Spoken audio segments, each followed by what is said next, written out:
Waters. See, I'm protecting you. I don't think that's ever going to be an issue. I have so many Maxine Waters clips. I have no idea what that would be called. Unfortunately. No, I don't know. Yeah, sorry about that. So we did, I think there was a little bit of, this January 6th. Are they doing now the 7th or 8th trial for this January 6th thing? There's a speed trap ahead. They had some hearings on Tuesday that were all seemed to semi-cancel, or they ended them early. I turned on the TV and... You know what I heard or what I read? What's that all about? Well, what I read is that, I think there was supposed to be one today, and Bannon was supposed to be, he said, hey, I'll testify, but only if I can come in and do it live. And the Q mailing list tells me that the reason why is Bannon, everybody, what we call him Bannon. Bannon was going to lay out the evidence that the FBI had infiltrated the group and that they actually kicked off the insurrection. And since he said, I'll testify, but only live, they canceled the hearing because they thought they could get him on tape and do little clips and snippets, etc. Oh, yeah, that's what you want to do. Yeah. So. Yeah, well, Bannon has enough media experience. Yeah, here I have. In fact, he's one of the executive producers of the Seinfeld show. People seem to forget that little ditty. Made him a millionaire. Multiple times over. Here's a PBS segment on let's get up to date, I should say, on the January 6 hearings. Jan 6, J6, insurrection. The January 6th committee hearing this afternoon, the 7th public meeting, ended with a dramatic revelation. Vice Chair Liz Cheney said former President Trump recently called a witness the committee was talking to. I love this. Somehow they're trying to pull this witness tampering. This is not a real trial, people. This is like a little thing Congress is doing. The Senate is doing.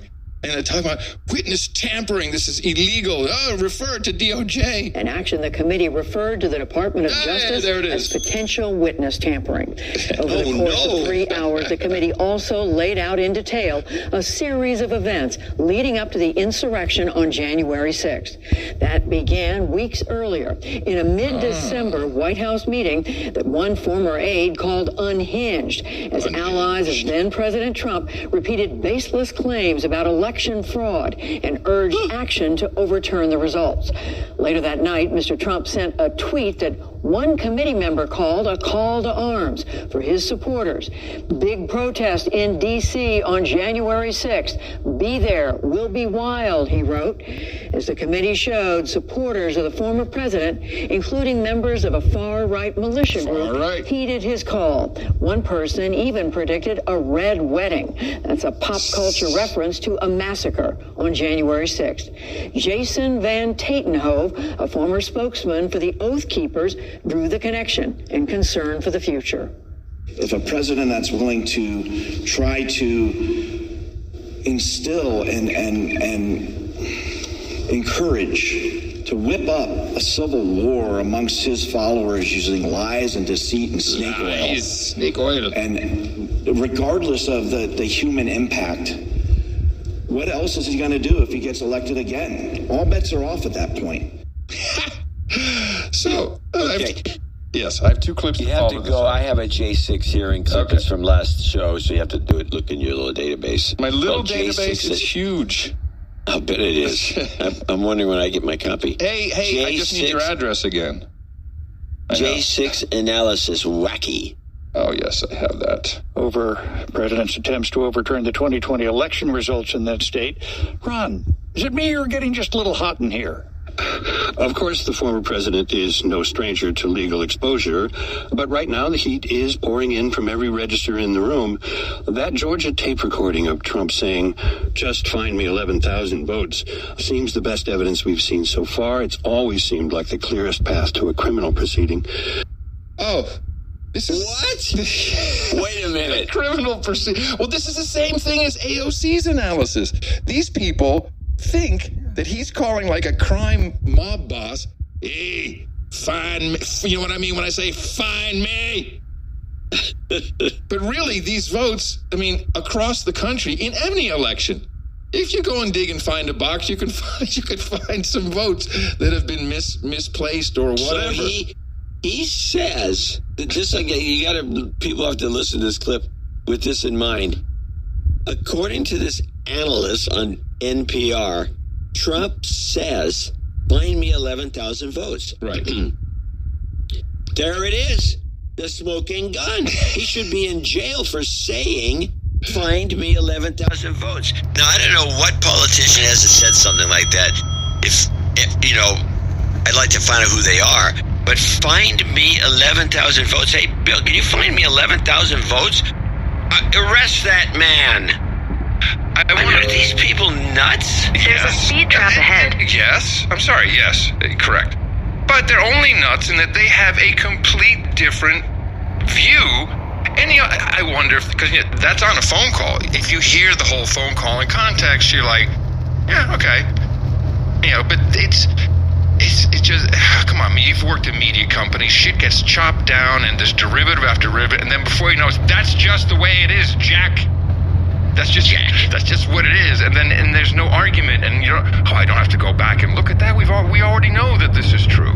Let's listen to that analysis again, because they're set up now, knowing what the punchline is. They're jitty. Oh, it's getting hot in here. Oh yeah, it heats up. Somebody break out the ice. Over President's attempts to overturn the 2020 election results in that state. Ron, is it me you're getting just a little hot in here? Of course, the former president is no stranger to legal exposure, but right now the heat is pouring in from every register in the room. That Georgia tape recording of Trump saying, "Just find me 11,000 votes," seems the best evidence we've seen so far. It's always seemed like the clearest path to a criminal proceeding.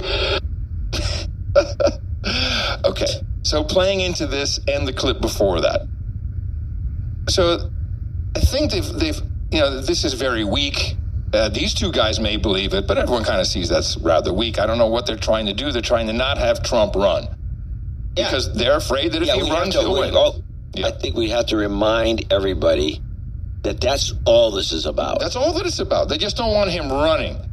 And they're really trying, and I think they're doing a bad job, because instead of saying, "Oh my God, he's going to ruin the country," because everyone can just look at the facts. Like when Trump was in office, whether it was his doing or not, it was better. It was better than this. It was better than this. So instead of, it's good, our democracy, they should just say, do you really want that orange man bumbling around, non sequiturs, making fun of people? Remember how tired you got of him? That's what they should do. Because that could play into a lot of people. I think a lot of women would also go, oh, yeah, it was kind of tiring. But no. They've given up, and here is MSNBC, Chuck Todd, with a round table of 6 or 7 highly intelligent people who understand exactly what to do. Because what if Trump runs, since we've just given up on that, the J6 Jan 6 Insurrection Committee can't stop him. What if he doesn't accept losing? If he runs, will somebody explain to me how he accepts losing? Yeah, that's the answer to that question. It's a big conundrum. Look, I think there's probably maybe a 15% chance he doesn't run, but very likely he's in. It seems like all these people told you was death. Right. That was the only answer. How many times did you? The only plan we have is another Republican congressman, that former Republican congressman, has said, "Look, we have no plan for this except sitting around hoping he dies." Okay. What? We have no plan. We just sit around and hope he dies. That's the analysis? Correct. Let's sit around and hope he dies? That's all we can do. Holy mackerel, that is so bad. So there was that's a borderline clip of the day. I'll take a borderline. I mean, I got a borderline on last show. That's sick. No. And sick and pathetic. It's pathetic more than it is sick, because these people are just beside themselves. You know what that is? You know what that is? That's leadership right there. So it reminds me, people should reread the book Being There about Chauncey Gardner, because it's pretty much what we're witnessing. Chauncey Gardner was a gardener who's a gardener for his whole life. There's a movie The movie's actually as good as the book. The movie starring Peter Sellers. The book was outstanding, but it has probably got more depth. But what's it called again? Called Being There. And it's about a gardener who's a moron. He's a moron. He's been a gardener in this family for his entire life, and all he does is garden, and if something happens, the family all dies, and he's now stuck with still gardening in this family of people. And he has to get out into the world because they're shutting down the estate, and he has to move out. Right. And he is, because all he knows is gardening, and he just had everything he says is about the flowers may grow in the sun. And he just says this stupid, idiotic stuff. And the next thing you know, everyone thinks he's a genius because he's seeing things that you and I can't see. He's visualizing the future, and he ends up becoming president of the United States. Yes, I do know this story. Wasn't there a famous actress in there as well? Yeah, yes, there's a good actress, and it's like Diane Keaton, or I think it was Diane Cannon, maybe. She put Diane Cannon in. Wow. So I almost got to act with her. It was an example where people are hearing what they want to hear, seeing what they want to see, right? And for some reason they focus on this idiot, and he just goes to the top. But this is the same thing we're witnessing here with Shirley MacLaine. There you go. Thanks, Shirley MacLaine. That's even better. Yeah. Okay. So there was a clip trending of John Bolton. You probably saw it. And it was like, John Bolton, he did coups. Oh, I can't believe he admitted it. He said the quiet part out loud. Have you noticed I've taken on Twitter as a whole character? Oh, by the way, Twitter was down this morning for about half an hour. And I would like to remind everybody, I know, I was happy because finally, the insurrection. Twitter has taken themselves down. That would be great. It came back up, unfortunately. But I want to remind everybody, when you send me, people send an inordinate amount of links that are either to Twitter, which means I have to go to Twitter, then click on another link to go to the original story. I'm also typically not interested in the thread, so people will post the whole thread. But when you do that, or when you post it to anything that is an intermediary, there's a chance that, it could have been that I might have had